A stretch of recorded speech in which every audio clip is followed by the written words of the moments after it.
नमोऽस्त्वनन्ताय सहस्रमूर्तये सहस्रपादाक्षशिरोरुबाहवे सहस्रनाम्ने पुरुषाय शाश्वते सहस्रकोटियुगधारिणे नमः। संस्कृत शौर्यम इस समूह से संबद्ध सभी विद्वद्गण, संस्कृत प्रेमी एवं शास्त्र में रुचि रखने वाले सभी जिज्ञासुजन तथा संस्कृत शौर्यम इस समूह के सभी संरक्षकगण आज संज्ञा प्रकरण के इस विचार सत्र में आज तीसरा दिन है जिस पर हम लोग और आगे विचार करेंगे। कल आदिरंतेन सहेता इस सूत्र तक विचार हुआ था। प्रत्याहारों का साधुत्व प्रकार कैसे होता है, कैसे प्रत्याहार सिद्ध होते हैं, इसके विषय में पर्याप्त चर्चा हुई थी। और जैसा आप लोग सभी जानते हैं कि 42 प्रत्याहार सर्वमान्य है और एक 43वां प्रत्याहार है जिसको हम रा प्रत्याहार कहते हैं। उसको नागेश भट्ट के जो अनुयायी जो विद्वत्गण हैं या उनके शिष्य मंडली परंपरा में हैं, वो लोग र प्रत्याहार को नहीं मानते हैं। इसलिए रा प्रत्याहार को अगर लेते हैं तो 43 और र प्रत्याहार को नहीं लेते हैं तो 42 प्रत्याहार माने जाते हैं। प्रश्न ये होता है इनको प्रत्याहार क्यों कहा जाता है। इस पर सिद्धांत कौमुदी में बड़ा विचार हुआ और अंत में जो निर्णय हुआ वो ये हुआ कि आदिरंतेन सहेता इस सूत्रेण कृता संज्ञा प्रत्याहार शब्देन व्यवह्रियते। आदिरंतेन सहेता इस सूत्र के द्वारा जिसकी संज्ञा की जाए उसको प्रत्याहार कहते हैं।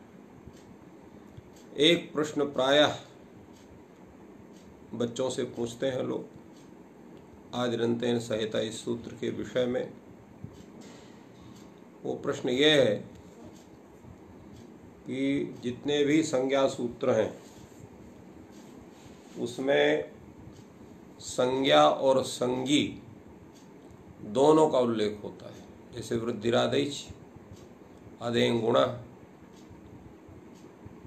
तो वृद्धिरादेश में वृद्धि संज्ञा है, आदेश संज्ञी है।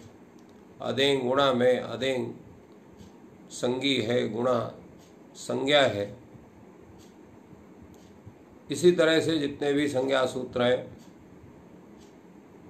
यथा कल आप लोगों ने पढ़ा था अदर्शनम लोपः, तो अदर्शनम ये संज्ञी है, लोपः ये संज्ञा है। हलंत्यम सूत्र को पढ़ा है, उसमें इत का अनुवर्तन होने से हलंत्यम या ये जो है संज्ञी है और इत ये संज्ञा है। तो इस तरह से जितने भी संज्ञा सूत्र उसमें संज्ञा संज्ञी का कथन होता है। आदिरंतेन सहेता इस सूत्र में कोई पूछे कि संज्ञा कौन है, संज्ञी कौन है, तो बताना बड़ा मुश्किल होता है। तो यहाँ संज्ञा कौन है, संज्ञी कौन है, इसका चर्चा होना चाहिए।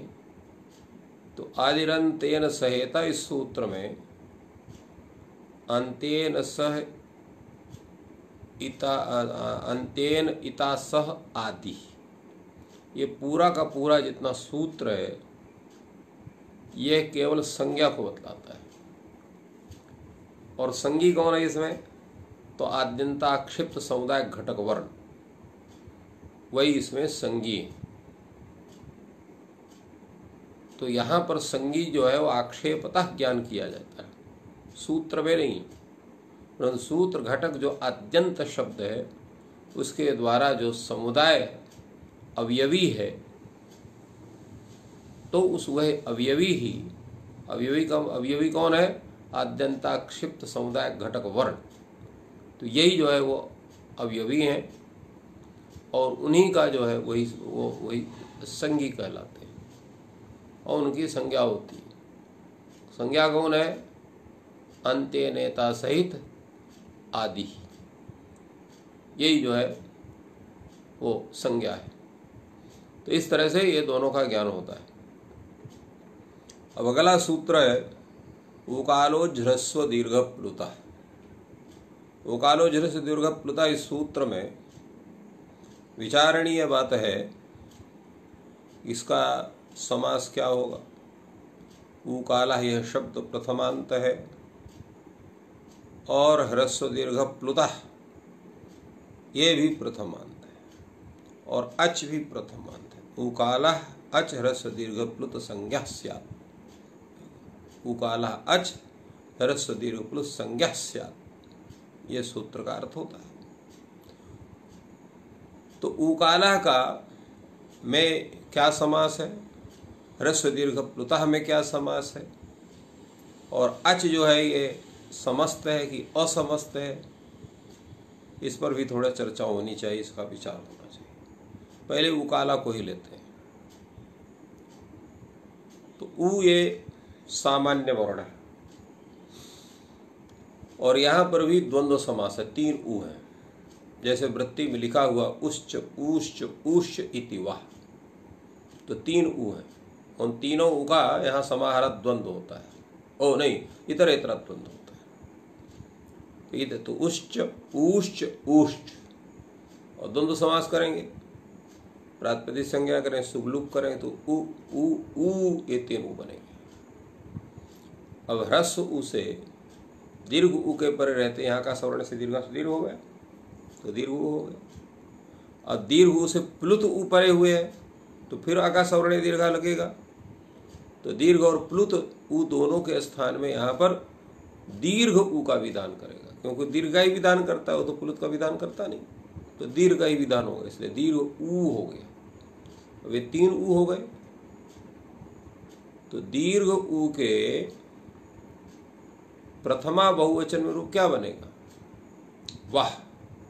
वही वाह शब्द लिखा है उश्च ऊश्च इति वाह, और उसी ऊ शब्द का, दीर्घ ऊ शब्द का षष्ठी बहुवचन का रूप है वाम। तो वाम काली कालो, यहाँ पर वाम शब्द दिया हुआ।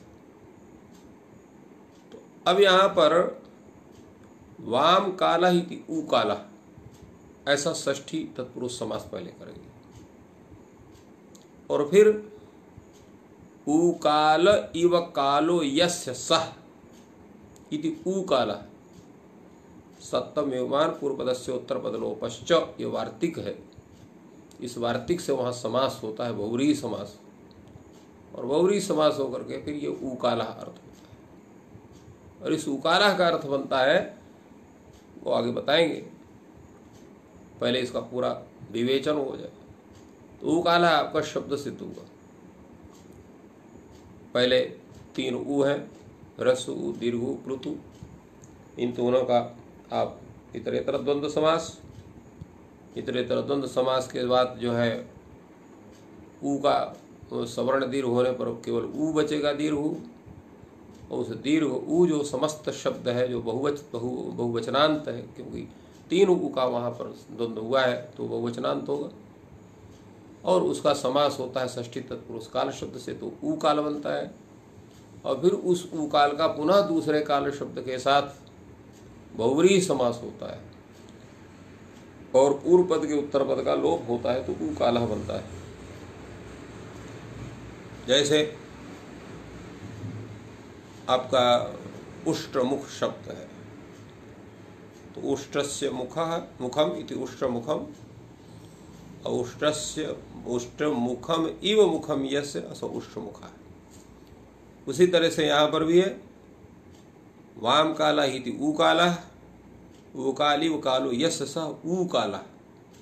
इस तरह से यहाँ समास होता है और बहुव्रीहि समास है, वार्तिक है, सप्तम युगमान पूर्व पदस्य उत्तर पद लोपश्च। उसके द्वारा यहाँ पर समास आदि कार्य होता है, पूर्व पद के उत्तर पद का लोप होता है। उसका समास तो केवल अनेक मन पदार्थे से ही होता है, और ये वार्तिक आकर केवल पूर्व पद के उत्तर पद का लोप करता है। इस तरह से उकाला है। आगे ह्रस्व दीर्घ प्लुत शब्द है, ह्रस्वश्च दीर्घश्च प्लुतश्च। यहाँ पर भी इतर तरह द्वंद्व मानेंगे कि समाहार मानेंगे।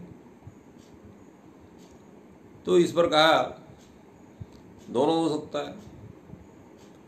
तो अगर हम यहाँ पर इतरोत्तर द्वंद्व मानते हैं तो बहुवचनान होगा, ह्रस्व दीर्घ प्लुताः होना चाहिए, जैसे यहाँ पर वाह हुआ था और यहाँ पर एक वचन लिखा है ह्रस्व दीर्घ प्लुताः।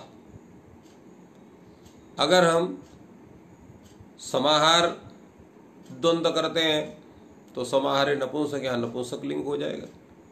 ह्रस्व दीर्घ प्लुतम ह्रस्वश्च दीर्घश्च प्लुतश्च येषां समाहारः ह्रस्व दीर्घ प्लुतम। ह्रस्व दीर्घ प्लुता तब भी नहीं बनेगा। तो चाहे हम लोग द्वंद्व करें और चाहे समाहार द्वंद्व करें, चाहे इतरेतर द्वंद्व करें, दोनों में समस्या है। समाहार द्वंद्व करने में नपुंसक लिंग की प्राप्ति है और इतरेतर द्वंद्व में बहुत्व की प्राप्ति, बहुवचन की प्राप्ति है। तो क्या समाधान होना चाहिए? इसका समाधान किसी प्रसंग में हमने किया था, पुनः उसका उल्लेख करते हैं कि साक्षात शास्त्र वादन करने की अपेक्षा लोक वादन किया जा सकता है। साक्षात शास्त्र वादन क्या है? साक्षात शास्त्र वादन है बहुषु बहुवचनम। तो बहुत की विवक्षा में बहुवचन होता है। इतरेतर द्वंद्व करते हैं तो यह बहुवचन होगा। ह्रस्व दीर्घ प्लुताः ये बनेगा, क्योंकि बहुवचन ये सूत्र रहेगा नियमन करने के लिए। तो साक्षात शास्त्र के द्वारा यहाँ पर बहुवचन की प्राप्ति बन रही है। उसका बात करके आप एक वचन करेंगे तो साक्षात शास्त्र का बात होता है। परंतु लिंग क्या है? लिंग को भाष्यकार ने कहा कि लिंग पर अनुशासन आप नहीं कर सकते हो। लिंग वशिष्यम लोकाश्रयत्वात् लिंगस्य, लिंग पर अनुशासन नहीं किया जा सकता। तो जब लिंग पर अनुशासन आप नहीं कर सकते हैं तो उसमें वो लोक ही उसका निर्धारण करेगा कि इसका क्या लिंग होना चाहिए, क्या नहीं होना चाहिए। तो लोक का शास्त्र से बाध किया जा सकता।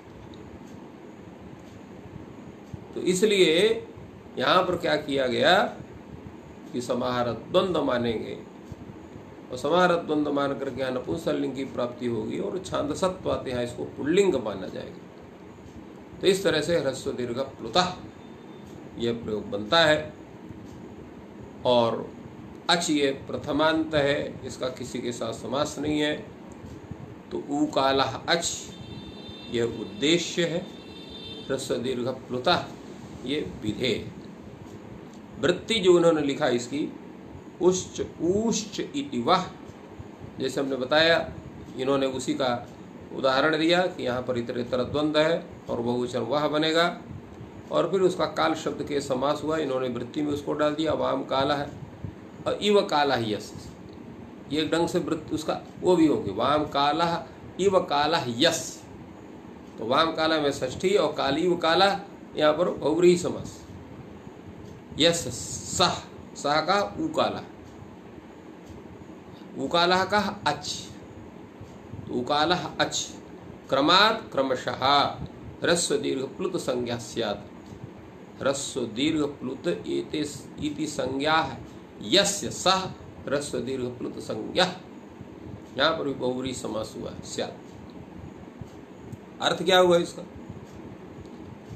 एक मात्रिक, जैसे यहाँ पर 3 ऊ है तो प्रथम ऊ जो है वो एक मात्रिक का प्रतिनिधित्व करता है। द्वितीय ऊ जो है वो द्विमात्रिक और तृतीय ऊ जो है ये तृतीय मात्रिक का प्रतिनिधित्व करता है। एक मात्रिक उकार, द्विमात्रिक ऊकार और त्रिमात्रिक ऊकार, इन तीनों उकारों के काल शब्द का अर्थ यहाँ पर उच्चारण का।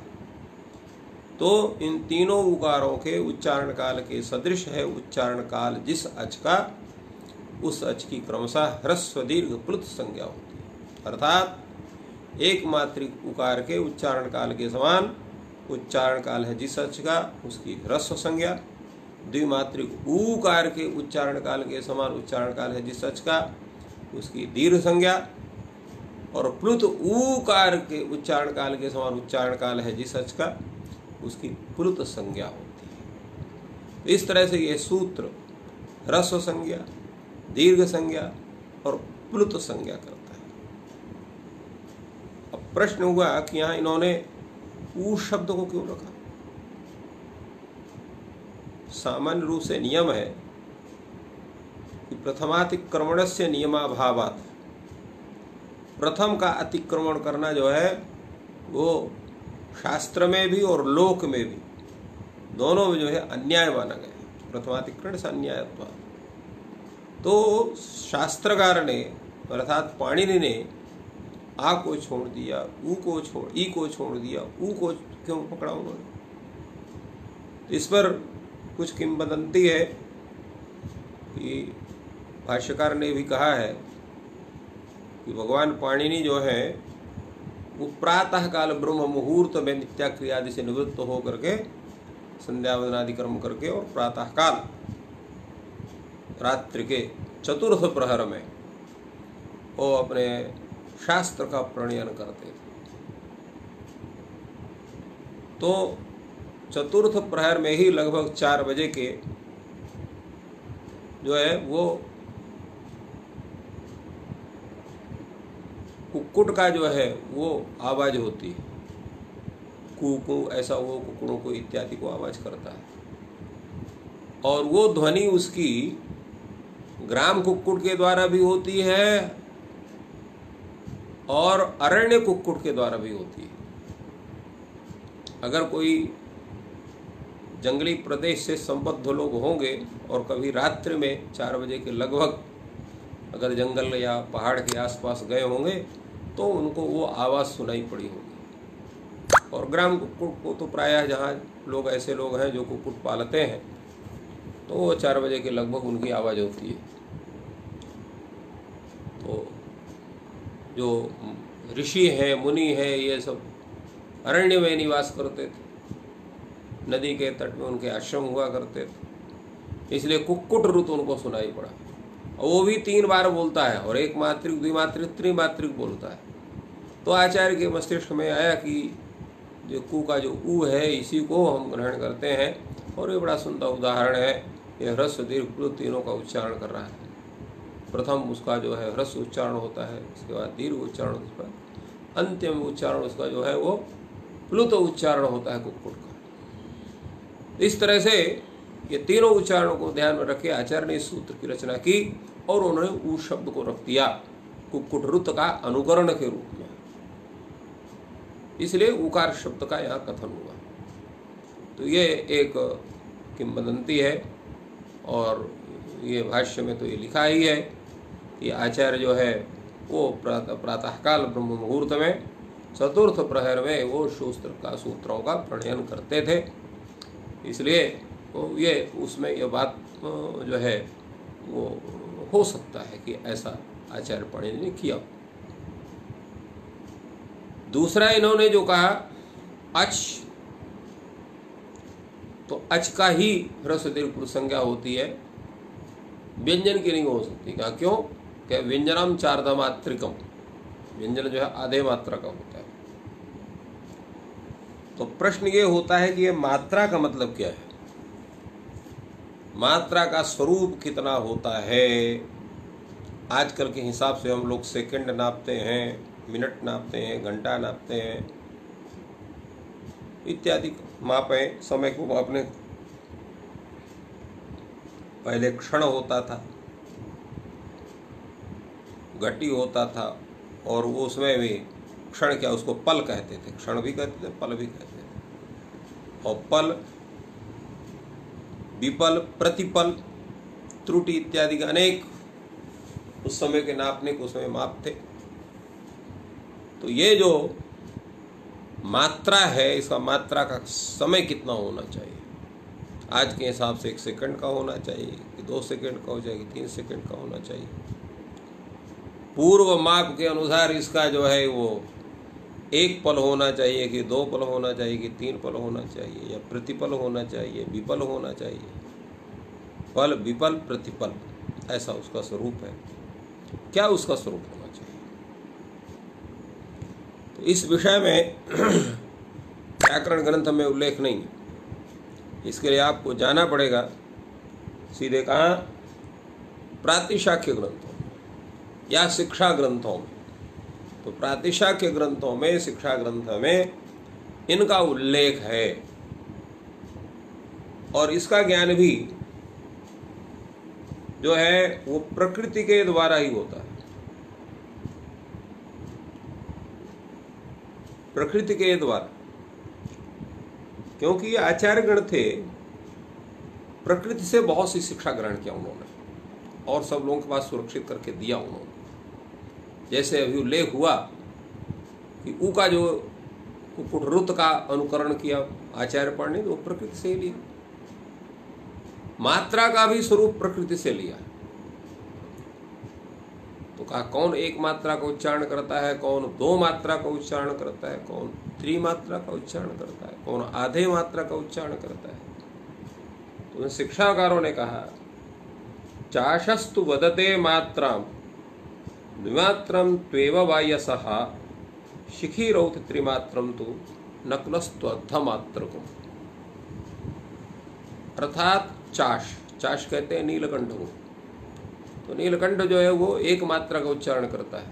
उसको उच्चारण करके देखिए कितना समय लेता है बोलने में, तो एक मात्रा का हो गया। कौआ का काँव काँव तो सभी कोई सुने हुए हैं, उसकी द्विमात्रा का उच्चारण उसका होता है। तो उसके बराबर का जो उच्चारण करेंगे तो वो द्विमात्रिक उच्चारण होगा। और त्रिमात्रण शिखिरौत त्रिमात्रम, शिखी का मतलब हो गया मयूर, त्रिमात्रा का उच्चारण करता है, प्लुत का उच्चारण करता है। तो उतना उच्चारण के सदृश जो उच्चारण है वो त्रिमात्रिक उच्चारण होगा। और आधे मात्रा का उच्चारण करके, जैसे हमने कल कहा था, एक व्यक्ति में ही सामर्थ्य है विश्व के समस्त प्राणियों को में, वो है नकुल, जो आधे मात्रा का उच्चारण करता है। और विश्व का ऐसा कोई प्राणी नहीं है, चाहे वो मनुष्य हो, देवता हो, कोई भी हो, वो आधे मात्रा का उच्चारण नहीं कर सकते हैं नकुल को छोड़ करके, नेवला को छोड़ करके। तो अब ये प्रश्न उठता है, हम लोग कैसे जाने? अब कहाँ हम जो है उसको नीलकंठ को खोजते फिर रहे, फिर वो गए भी तो वो बोला भी तो ठीक से हम अवधारण निश्चय हो पाया, नहीं हो पाया। कोई ऐसा सरल उपाय होना चाहिए कि जिसके कारण से हम उस मात्रा का निर्धारण कर सकें। तो इसका बड़ा अध्ययन महर्षियों ने किया। उन्होंने कहा बहुत से साधन आपके शरीर में, निवेश कालः मात्रा स्यात्। निवेश आपके आंखों का स्वाभाविक रूप से गिरना या उठने में जो समय लगता है उसको एक निवेश कहते हैं। और वो निवेश जो है, निवेश काला मात्रा से वो मात्रा काल माना जाता है। और उसको दुगुना कर दीजिए, दीर्घ हो जाएगा, तिगुना कर देंगे तो प्लुत हो जाएगा। तो कहा अगर कोई 4 मात्रा का है, 5 मात्रा का है, तो उसकी क्या संज्ञा होगी?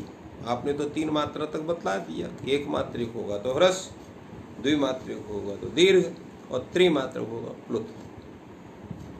तो इस पर आचार्यों का कथन है कि त्रिमात्रा या त्रिमात्रा से अधिक जितने हैं उनकी सबकी प्लुत संज्ञा ही होगी, और उनके अन्य संज्ञाओं का उसका स्वरूप पृथक से नहीं। दूसरा क्या है कि जो हम बोलते हैं, जिन शब्दों का उच्चारण करते हैं, सामान्य रूप से व्यवहार में वो एक मात्रिक, द्विमात्रिक, त्रिमात्रिक के ही उच्चारण होते हैं। तो कहे त्रिमात्रा कोई बहुत जोर से उच्चारण करता है। बहुत से ऐसे लोग हैं कि उनकी आवाज़ लगभग 1 किलोमीटर तक सुनाई पड़ती है, तो कई मात्रा का माना जाएगा। तो कई मात्रा का नहीं होता है। वो आवाज उनकी ऊंची हो सकती है। प्लुत का उच्चारण एक सामान्य व्यक्ति जिसकी आवाज बहुत छोटी है वो भी कर सकता है, और जिसकी आवाज बहुत बुलंद है, बहुत तेज, वो भी कर सकता है। तो आवाज के कम या ज्यादा होने से रस दीर्घ प्लुतत्व का स्वरूप की भिन्नता नहीं बनती। वो उच्चारण के समय आप समय कितना लेते हैं। आवाज में तो आवाज का गूंजना है। जैसे बहुत दूर से किसने, जैसे चिल्ला के बोला। जैसे एक प्रयोग है आपका, दूरात भूते क्षमा, आगच्छ कृष्ण, इतना जोर से बोला। तो कृष्ण में जो पहला ण का उच्चारण किया फर्स्ट में, वो त्रिमात्रा उसका उच्चारण है। इसके बाद वो जो उसकी आवाज बढ़ती गई, वो आवाज का उसकी कोई गणना नहीं। तो इसलिए वो त्रिमात्रिक तक ही मुख्य रूप से उच्चारण होता है। कभी कभी ऐसा नहीं है, अधिक भी उच्चारण हो सकता है, तो उस उच्चारण की संज्ञा उसकी विकृति ही मानी जाएगी, दूसरी नहीं मानी जाएगी। तो इसलिए यहाँ पर जो त्रिमात्रिक का जो स्वरूप है, उसको आप उपलक्षण भी मान सकते हैं। त्रिमात्रिक बोधकत्व, त्रिमात्रिकेतर बोधकत्व, ऐसा भी उसको मान सकते हैं। तो वो सबकी प्लुत संज्ञा ही होगी। तो इस तरह से निमेष काल मात्रा से, तो मात्रा का शब्द हम जानते हैं कि एक मात्रा का जो स्वरूप है निमेष मात्रा है। तो उस पर भी कहा गया कि मान लीजिए कि वो हमको ध्यान नहीं हुआ कि कैसे, क्योंकि पलक गिरती है और तुरंत उठ जाती है। कभी से आप बोल रहे हैं, किसी से बात कर रहे हैं, और अगर कहीं आप ध्यान करें कि पलक जब गिरेगी तब उसका परीक्षण करेंगे, तब तक पता नहीं एक बार से अधिक पलक या गिरवे ही नहीं की। तो उसके लिए आचार्यों ने कहा कि आपकी उंगली है, जब उंगली में दर्द होता है या कुछ होता है तो आप उंगली को तोड़ते हैं, चट जैसे आवाज़ होती है। तो चट होने की जो आवाज़ है, जैसे उंगली है आपको, इस उंगली को आप ऐसे तोड़ा, तो यहाँ पर जो आपको चट जैसे आवाज़ होती है, उस आवाज़ होने में जो समय लगता है वो एक मात्रा का समय होता है।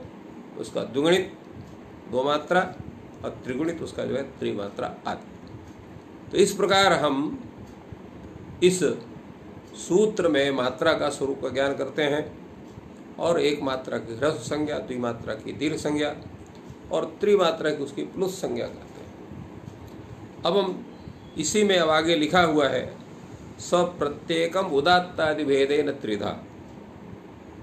तो सह कहा, सह अच, कथम भूतः अच, यह अच ह्रस्व संज्ञाम दीर्घ संज्ञाम प्लुत संज्ञाम लब्धवान। ऐसा अच जिसकी ह्रस्व संज्ञा हो गई है, दीर्घ संज्ञा हो गई है, प्लुत संज्ञा हो गई है। ये जो अच है ये उदात्तादि भेद से 3 प्रकार का होता है। तो उदात्तादि का स्वरूप हमारे सामने उपस्थित हो रहा है। हम किसे उदात्त कहते हैं, किसको अनुदात्त कहते हैं, किसको स्वरित कहते हैं। तो यहाँ पर सूत्र उपस्थित होता है उच्चैरुदात्त,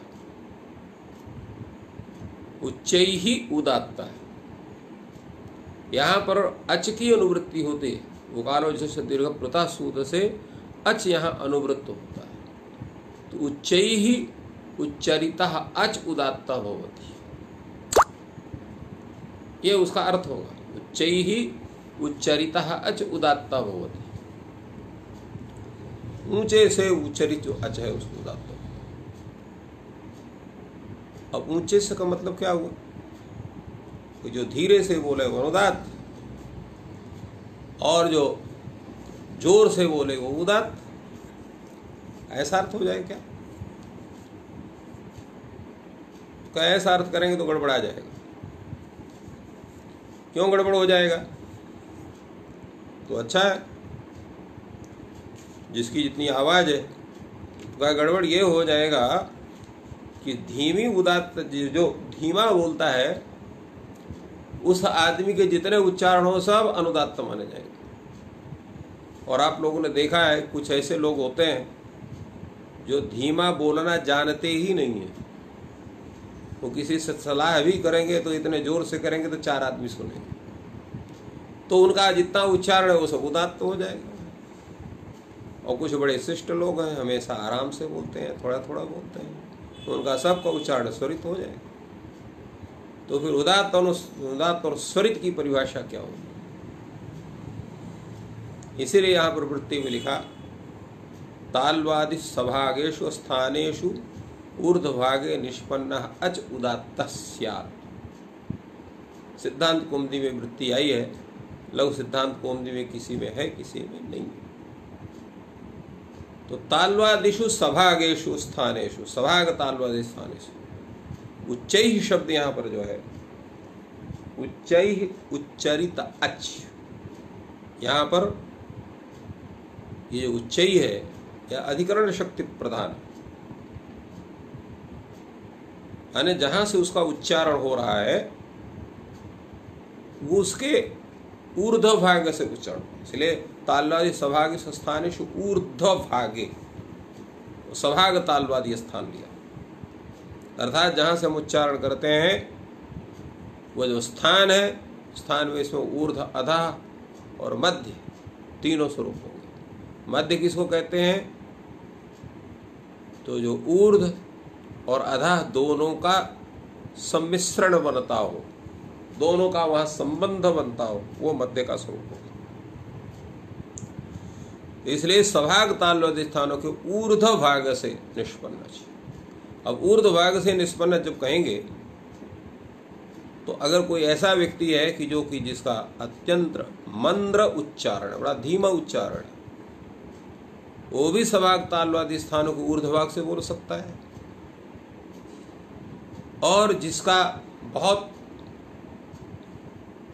सुदीर्घ उच्चारण है, बहुत तेज बोलता है, बहुत जोर से बोलता है, उसका भी अगर वो अधोभाग से उच्चारण करता है तालवादी स्थान, सभाग ताल्य स्थान के अधोभाग से, तो उसका उच्चारण भी अनुदात्त हो सकता है, खाली उदात्त ही नहीं रहेगा। और ये सब जब समान रूप से उच्चारण करेंगे, जिसमें कि अधोभाग का भी कुछ हिस्सा होगा, कुछ हिस्सा उसका ऊर्ध्वभाग का भी होगा, अधोभाग ऊर्ध्वभाग दोनों का जहाँ पर सम्मिश्रण का स्वरूप होगा, तो उसे जो उच्चारण होगा वो स्वरित हो जाएगा। तो अब इसमें कहा कि भाई ये जितने उच्चारण आपने बतलाए, ये तो सब पर श्रुति गोचर उच्चारण है, और वाणी के दो स्वरूप हैं जो व्यवहार में प्राप्त है, वो है मध्यमा और वैखरी। तो जो मध्यमा से उच्चारण कर रहा है तो उसमें ह्रस्व दीर्घ कैसे बनेगा? क्योंकि मध्यमा से जो उच्चारण होता है पर श्रुति अगोचर उच्चारण होता है, दूसरा उसको नहीं सुन सकता है, खाली आप ही सुन सकते हैं उसको। जैसे आप 3 प्रकार के जप होते हैं, वाचिक, उपांशु और मानसिक। तो जो मानस जप होता है और उपांशु जप होता है, तो उपांशु जप में केवल ओंठ चलते हैं, जिह्वा चलती है किंतु आवाज नहीं निकलती, और मानस जप में न तो ओंठ चलती है न जिह्वा चलती है, उच्चारण होता है। तो उपांशु उच्चारण और मानस उच्चारण, ये दोनों उच्चारण ये मध्यमा वाणी से होते हैं। तो उसमें उदात्त तत्व अनुदात्त तत्व कैसे बनेगा, स्वरित तत्व कैसे बनेगा, जैसा आप बोल रहे हैं। तो कहीं में ना हो तो क्या दिक्कत है? तो कहा इसमें दिक्कत है। एक सूत्र है, यज्ञ कर्मण्य जप न्युंख सामसु। तो जप में, न्युंख में और साम में त्रैश्वर्य का पाठ होता है। यज्ञ कर्मण्य जप न्युंख सामसु। तो जप में, न्युंख और साम में, जप का मतलब होता है, दोनों होता है, जप का मतलब पाठ भी होता है और जप भी होता है। तो वहाँ जब जप करेंगे, वैदिक मंत्र का जप करेंगे तो त्रैश्वर्य उच्चारण करना पड़ेगा। और न्युंख कहते हैं षोडश ओंकार प्रयोग रूप मंत्र का विधान, तो उसमें भी त्रैश्वर्य पाठ होगा। और साम को तो जानते हैं, साम वेद, उसमें भी त्रैश्वर्य पाठ होता है, उदात्त अनुदात्त स्वरित का पाठ होता है। तो फिर इनका स्वरूप कैसे बनेगा, ये सूत्र व्यर्थ हो जाएगा।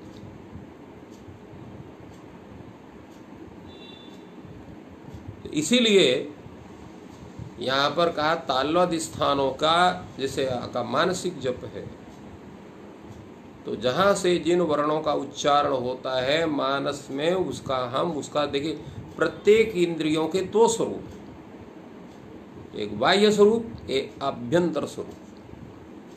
तो बाह्य स्वरूप से जो उच्चारण होता है वो वैखरी का होता है,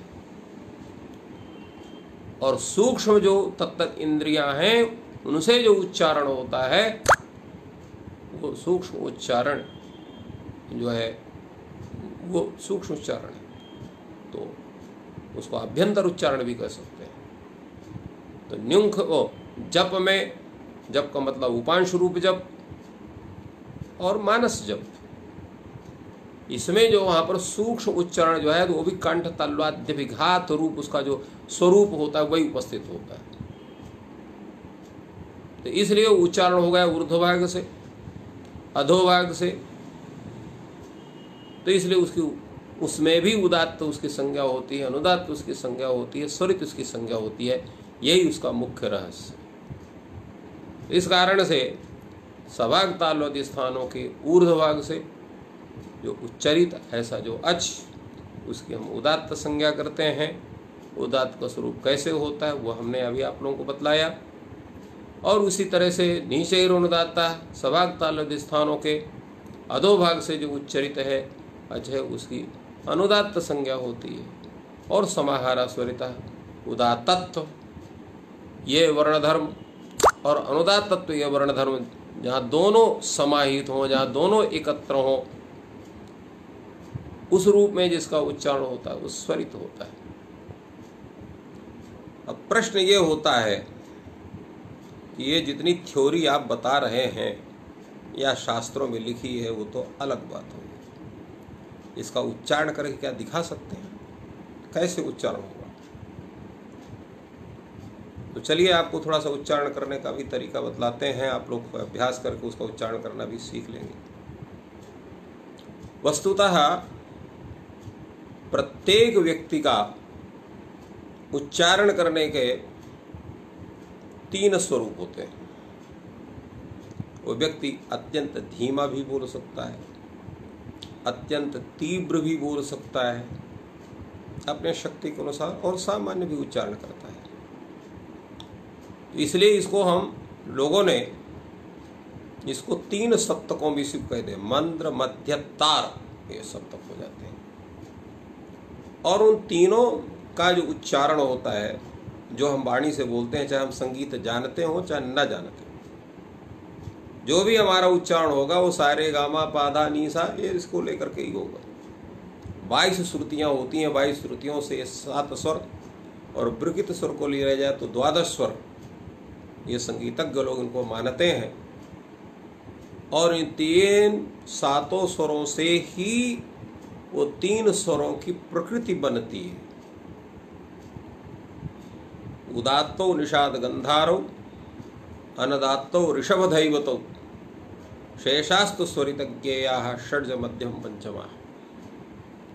उदात्तो निषाद गंधारो, निषाद स्वर और गांधार स्वर ये उदात्त होते हैं। अनुदात्तो ऋषभधैवतो, रे स्वर और दैवत अर्थात धा स्वर ये अनुदात्त होते हैं। और शेषास्तु स्वरिताज्ञेयाः षड्ज मध्यम पंचमा। तो शेष कौन बचता है? तो षड्ज स्वर जिसको हम सा कहते हैं, मध्यम स्वर जिसको माँ कहा जाता है, और पंचम स्वर जिसको पा कहा जाता है।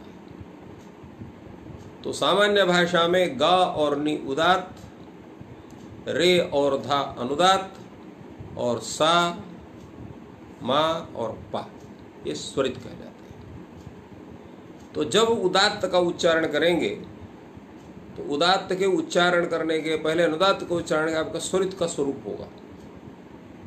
स्वरित का स्वरूप क्या है? जो सामान्य आपके उच्चारण करने का एक स्थिर स्वरूप है वही स्वरित का स्वरूप मानेगा। उससे आप नीचे भी जा सकते हैं, ऊपर जैसे आ ये हो गया स्वरूप आपका।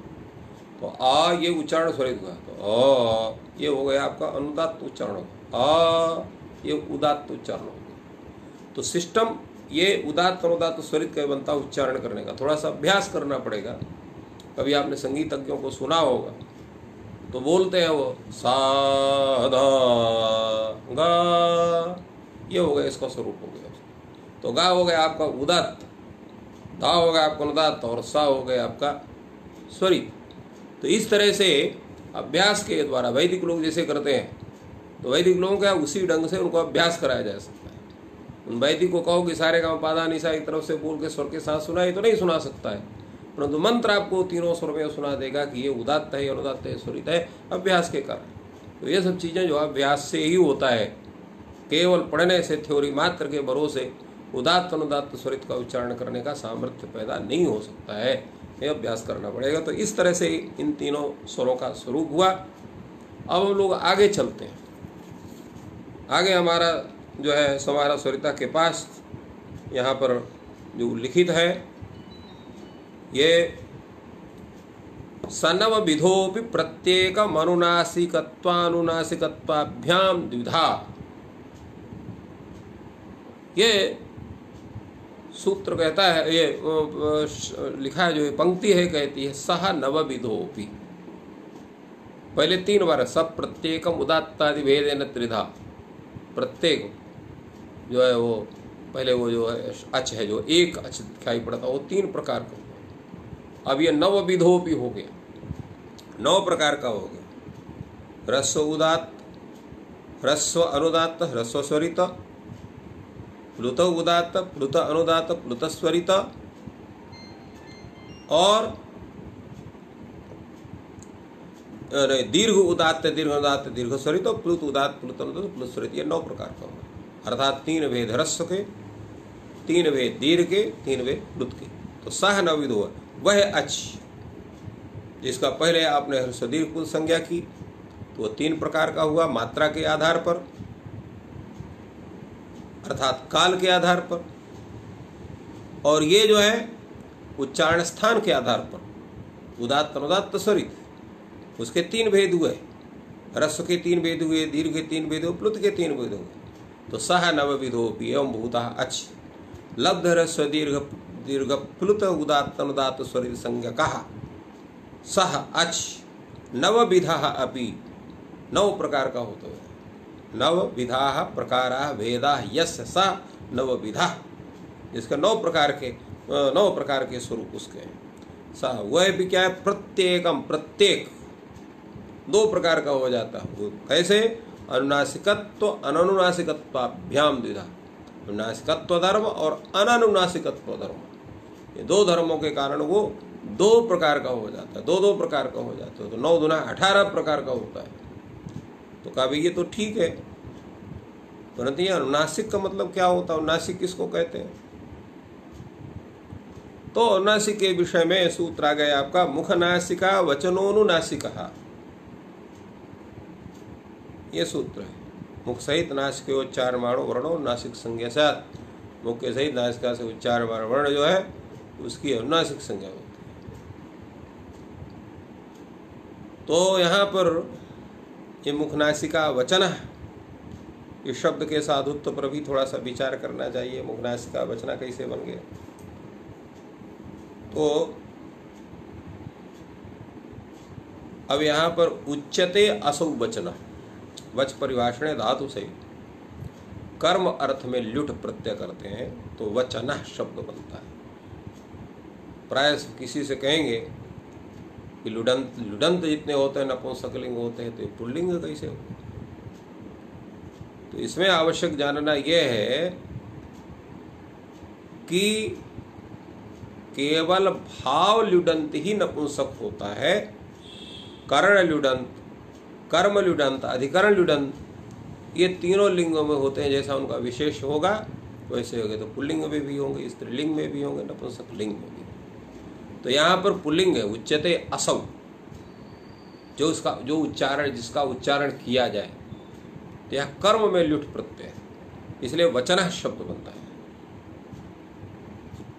वचना यानी उच्चार्यमाण। आगे क्या है, मुख नासिका। तो मुख सहिता चासौ नासिका थी, तो मुख नासिका। तो मुख का नासिका शब्द के साथ पहले मुखेन सहिता, मुखेन सहिता इति मुख सहिता। यहाँ पर आप तृतीय समास करेंगे पहले। और मुख सहिता चासौ नासिका तो मुख नासिका। तो कर्मधारय समास होगा और शाक पार्थिवादित्वात् यहाँ पर सहित शब्द का लोप हो जाएगा, मुख नासिका बनेगा। और मुख नासिकया वचना इति मुख नासिका वचना, इसी को आधार लेकर के मुख नासिकया उच्चार्यमाण वर्ण। उच्चार्यमाण शब्द ये जो है वचन शब्द का अर्थ उच्चार्यमाण। तो एवं मुख नासिकया, मुख सहित नासिकया उच्चार्यमाण यह वर्ण। कहा वर्ण, अच रूपा हल रूपा, दोनों हो सकता है। अच भी हो सकता है और हल भी हो सकता है। हमने आपको बतलाया था कि जितने अच हैं ये सब अनित्य अनुनासिक, अनुनासिक भी होते हैं, अननुनासिक भी होते हैं। और व्यंजन में कुछ नित्य अनुनासिक हैं, कुछ अनित्य अनुनासिक हैं। नित्य अनुनासिक है कौन? ङ यण न म, ये नित्य अनुनासिक है। इनका कभी भी अननुनासिक उच्चारण नहीं होता है। इसका आप प्रैक्टिकल कर सकते हैं। नाक बंद करके ङ यण न म बोलिए, नहीं बोल पाएंगे, दिक्कत हो जाएगी।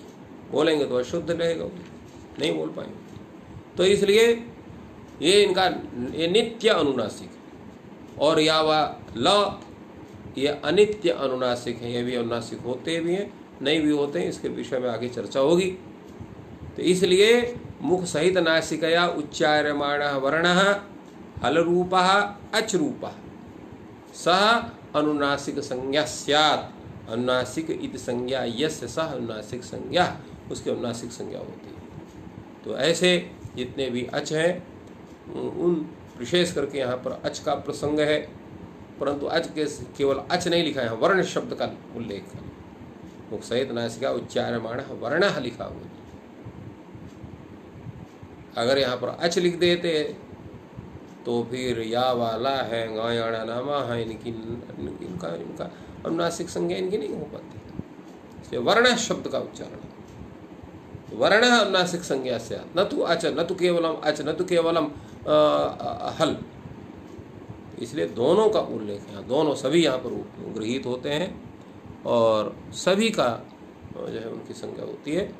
तो इस तरह से यह अनुनासिक का ज्ञान हम करते हैं। इसमें बहुत सा विचार है, बड़ा शास्त्रार्थ भी है, उस पर हम ध्यान नहीं देंगे क्योंकि वो केवल वो विशिष्ट विचार के लिए उपयोगी है। सामान्य ज्ञान के लिए जितना आवश्यक उतना हमने आप लोगों को बता दिया। और आगे लिख तदित्थम आयुरु एषां वर्णानां प्रत्येकम अष्टादश भेदा।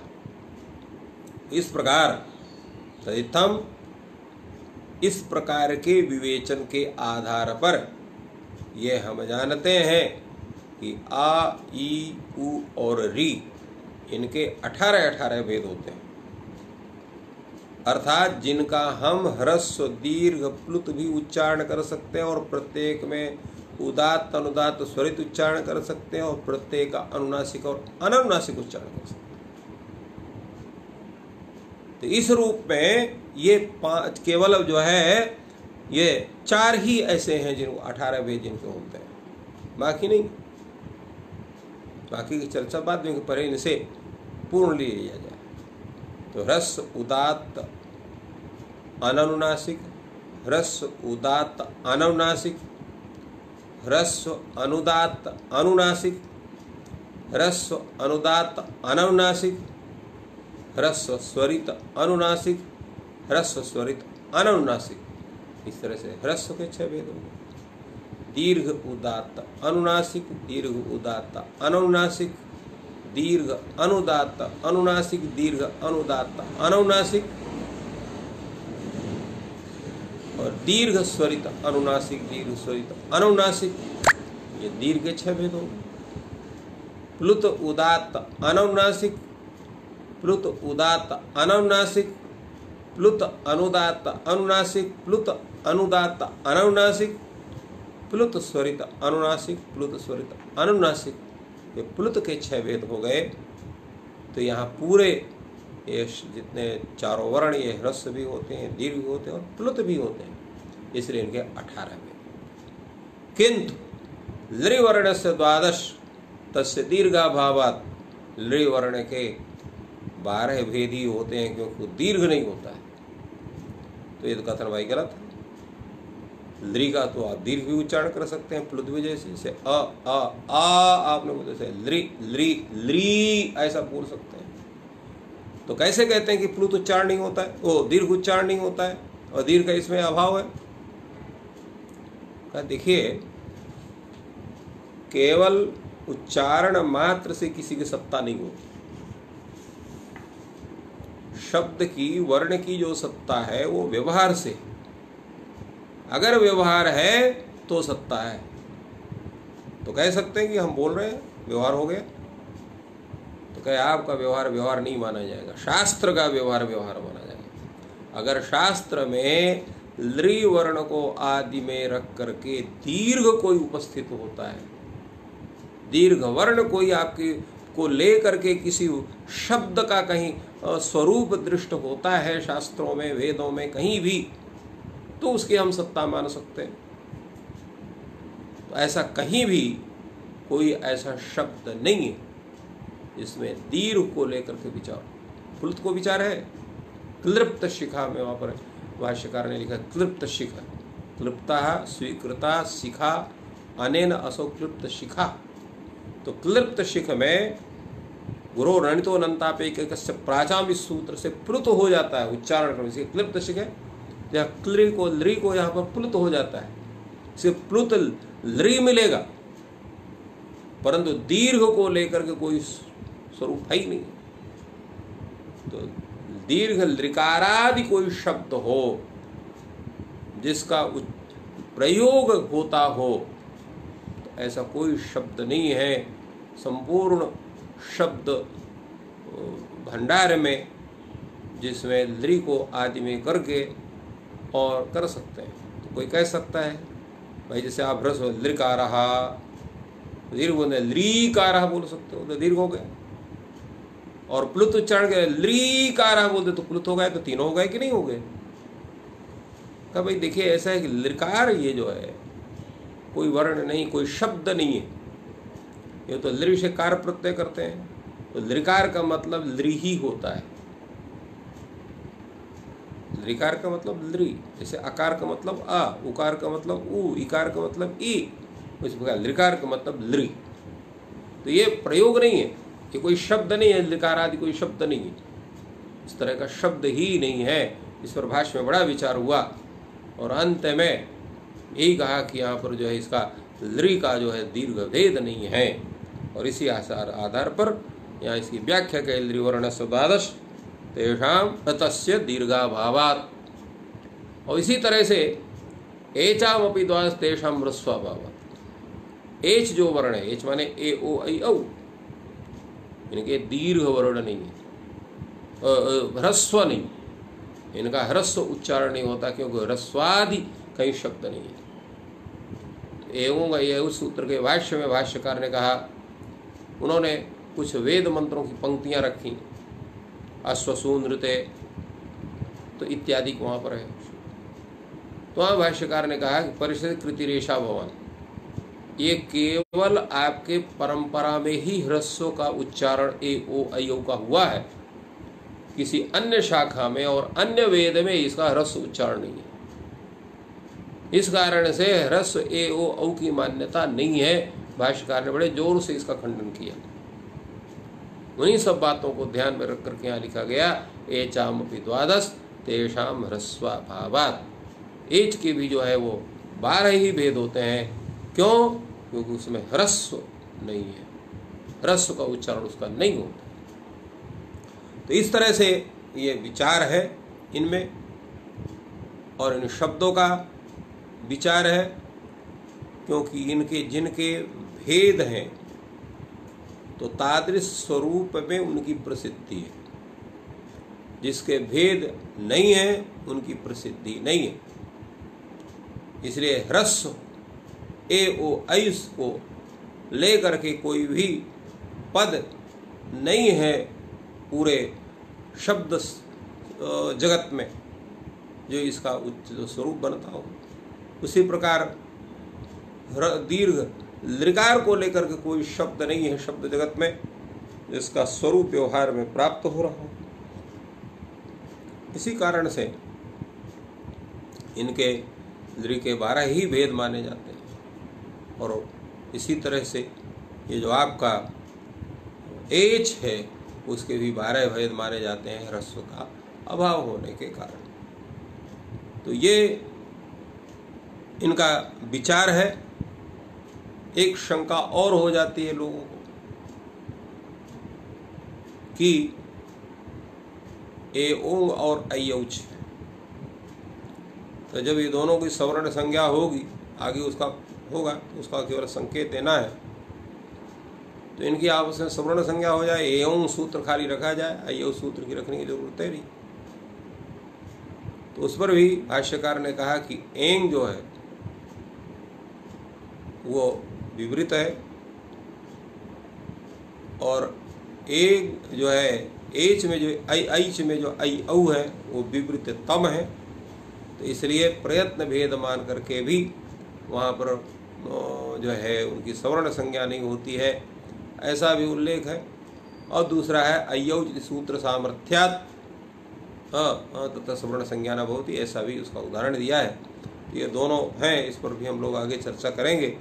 अभी केवल आप लोगों को ये विषय हमने बतलाया। अब चूँकि अगला सूत्र आपका तुल्यास प्रत्यम सवर्णम है, तो इसकी विशद व्याख्या आवश्यक है, तो अभी थोड़े समय में उसका व्याख्यान संभव नहीं है, इसलिए आज यहीं पर हम लोग विश्राम करते हैं और कल पुनः ये चर्चा होगी। और रविवार को चूँकि ग्रहण है और सोमवार को प्रतिपद है, तो 2 दिन ये अध्ययन सत्र 2 दिन विराम में रहेगा और मंगलवार को द्वितीया को सो फिर होगा, कल पाठ होगा।